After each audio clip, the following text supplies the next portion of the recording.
Greetings. I wanted to make a video about the statement turtles all the way down, and I'm on its Wikipedia page. And before we get started, I do not believe this is what the world looks like, but if you hang with me for just a minute, I want to show you a possible hidden meaning in this statement. I remember hearing this when I was a child, and I thought in grade school, I thought, well, nobody could really think the world is on the back of a turtle. It's either some embellishment that if you don't believe in the heliocentric model, you're made to be a fool, or it's some kind of hidden meaning that we just didn't quite understand. We just read this statement. There's different variations. You can check it out for yourself. But okay, so a well-known scientist once gave a public lecture on astronomy. He described how the Earth orbits around the sun, and how the sun in turn orbits around the center of a vast collection of stars called our galaxy. At the end of the lecture, a little old lady in the back of the room got up and said, "What you have told us is rubbish.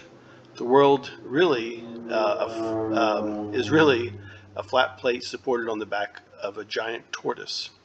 The scientist gave a superior smile before replying, "What is the tortoise standing on?" "You're very, very clever, young man," the lady said, "but it's tortoises or turtles all the way down." Previously she said tortoise, but whatever. That statement has really stuck with me, because later I thought nobody could really believe that, could they? And so that's what I want to dive into. I've been thinking a lot about that statement over the last several years as I've learned more about the electric realm that we live in. And so we're going to take a look at that right now. I've been thinking a lot about how everything is made up of toroidal fields in the electric realm that we live in. And we'll get into more of that later, but I was curious about the root words for tortoise and toroidal, seeing if there's any similarities down to the root. And I did find some. I fell down a little bit of a rabbit hole of the Latin word tortoise. The word shell comes into play as far as toroid. You're also seeing a swelling or round elevation, and I also found when digging down to the word turtle, I found a bump or swelling down to its Latin meaning. And then I also ran across this engineering site here, toroidal shell, internal and external pressures, which I think is interesting to know, because a toroidal field is basically a dielectric field, and it's all about force of motion, inertia and acceleration. And I want to look at the bonding of a toroidal field, its shell, the shell around the toroidal field and inside.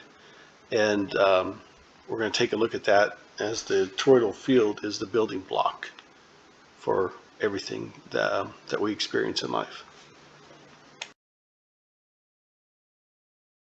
To take a look at the toroidal field on a large scale. So if this is what we call Earth, it would be surrounded by a toroidal field. This would be the north, the center of the toroidal field. This outer shell would be the south. There'd be a bigger toroidal shell here and a bigger one here. And then if there's another plot of land, it would have its own toroidal shell with its own north and its own south. And all of that would be in a universal toroidal field, if you will. There's a toroidal field around us, okay, and I was trying to show that everything is a toroidal field, and we're going to look at the atom next. So here's a perfect example of a toroidal field. So now imagine that same toroidal field, only now it's in an atom, and this would be the nucleus. This would be its electrical cloud. It's basically a dielectric field, secondary dielectric field with its shell and its farmost outer shell. And so let's take a look at that a little more in depth here. Most people believe that the universe, I don't like to use that word, but we'll use that word, universe, is atomic in nature. I personally believe it's electric in nature. And but anyway, it all comes down to this toroidal field, which would be the world would recognize as an atom. So this would be an atom, okay, and this would be a nucleus. And so you can see from the largest to the smallest, it's toroidal fields all the way down. Toroidal fields are the building block for all life, where we live, forming a black hole.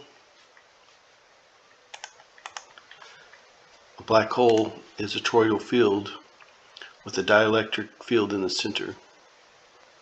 That's what we're seeing here in this image, forming a black hole. And ring magnets, magnetic field. You can see the toroidal field.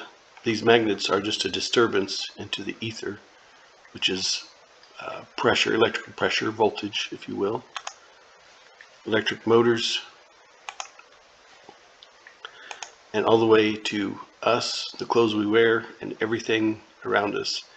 This is what we would call atoms, are toroidal fields. As you can see, it's toroidal fields all the way down, from the largest to the smallest.